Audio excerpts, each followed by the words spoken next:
ભરૂચ ખ્રિસ્તી સમાજ દ્વારા ગુડ ફ્રાઇડે નિમિત્તે ચર્ચમાં વિશેષ પ્રાર્થના સભા યોજાઈ હતી.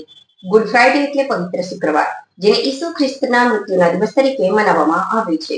ફ્રાઇડે એટલે પવિત્ર શુક્રવાર, જેને ઈસુ ખ્રિસ્તના મૃત્યુના દિવસ તરીકે મનાવવામાં આવે છે. ખ્રિસ્તી ધર્મના અનુયાયીઓ માને છે કે પ્રભુ ઈસુએ માનવજાતની ભલાઈ માટે પોતાના જીવનનું બલિદાન આપ્યું હતું.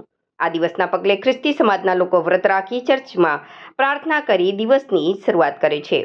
કેટલાક લોકો પરંપરા નિભાવવા 40 દિવસ પહેલાથી ઉપવાસ પણ રાખતા હોય છે.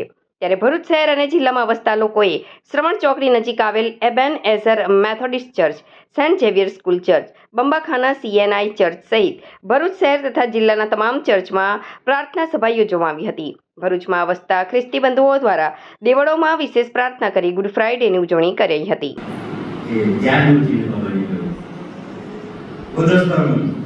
એ સમાધાનનું ચિહ્ન બની ગયો. વધતમ દ્વારા એ પ્રભુએ જે ઈશ્વરે પ્રાણ આપ્યો એના દ્વારા દેવ સાથેનો જે તૂટેલો સંબંધ જોડાયો.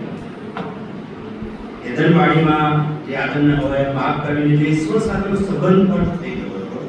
એ સંબંધ વધસ્તમના મરણ દ્વારા એ ઈસુ ખ્રિસ્તે સંબંધ પાછો માનવ જાતનો દેવની સાથે જોડાયો. સમાધાન, રિકન્સિલિએશન, તૂટેલો સંબંધ એ જોડાઈ ગયો. જાણે કે ક્રોસ મૂકી દીધો એટલે ક્રોસ પર થઈને આપણે દેવ પાસે જઈશું. લોક 23:45 પેલો મંદિરનો પડદો કાઢેલો એ વચ્ચે ન પવિત્ર પરમ પવિત્ર સ્થાન જે અત્યાર સુધી પડદો હતો ને એમાં કોઈ જઈ શકતો નથી. યાજક જ જાય. તે કેટલા ક્યારે વર્ષમાં કેટલી વખત જાય? બલિદાન આપે, એનું રક્ત છંટકાવ કરે, વિધિ કરે અને એટલી પવિત્ર જગ્યા તો ઘણી બધી વખત એ યાજકને કમરે દોરડું બાંધવામાં આવે.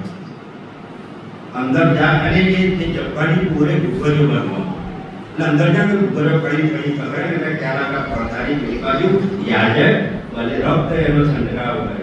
ગુગરીઓ નમાજ બંધ થાય તેવું માનવામાં આવતું કે હવે મરી ગયા.